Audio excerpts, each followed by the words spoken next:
Time now for what to see and what to skip. We'll name new movies available on DVD and on demand, and Grae and I will tell you which ones we think are worth your time and which are possibly better left behind. Let's get started. First off is All Is Lost, which is certified fresh on Rotten Tomatoes at 93%. This film, along with its star Robert Redford, was pretty much overlooked by the Academy, and I don't understand why. Well, I do. I mean, I was with this film for a long, long time. Yes. And then I kind of lost it. I lost interest in it. All Is Lost? Well, you know, it's not exactly a happy movie, and when you get the title indicates that. Duh. But I mean, as you go along and you see that things are not going well and they're not going to go well at all, I sort of disengaged. And yet, I loved watching Redford. I think that Redford alone in this movie, barely speaking a word, getting pummeled by the elements, yes, is a really good time at the movies. A good time at the movies. Yes. I'll hold you to that. In a sea of movies that don't matter and that are completely forgettable, Redford manages to do more with very little. To me, it's his performance that validates this movie. And that's why, in spite of my reservations, I still say, see it. Okay, reservations are for dinner. This movie is great. Pay money to rent it, see it. Okay. The Counselor stars one of this year's Oscar nominees, Michael Fassbender, from 12 Years a Slave.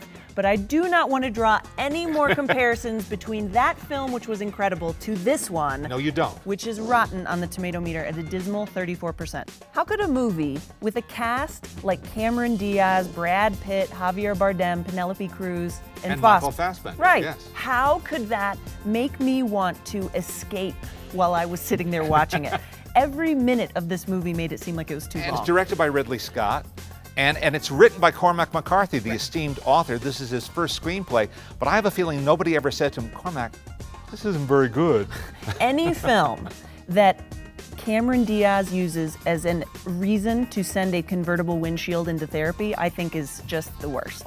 This is a movie absolutely worth forgetting, which is why I say, skip it. Stick to sword and stone movies. Ridley Scott, skip it. Finally, Ron Howard's race car drama Rush, starring Chris Hemsworth, earned 2 Golden Globe nominations, but was shut out of the Oscars. It's certified fresh at 89%. Where is that extra 11%? This was a great movie. Oh, I don't think so. I think it's a beautifully made movie. I mean, the craftsmanship that Ron Howard and his team displayed here, the rush you feel during those racing sequences. Yes. All of that is very well done. But I never cared enough about those 2 lead characters and their rivalry. I thought those guys were fantastic together. I thought that Daniel Bruhl was a revelation as a really unlikable guy that you were still glad kept winning races. This is the kind of movie that car racing fans, history fans, women, men, everybody's going to like. All except me. All except you. No, I admired it. I admired the craft of the movie, but I didn't like it, so I'm saying skip it. Ugh, he is wrong. Ron Howard giving us Chris Hemsworth's bottom a lot. See it.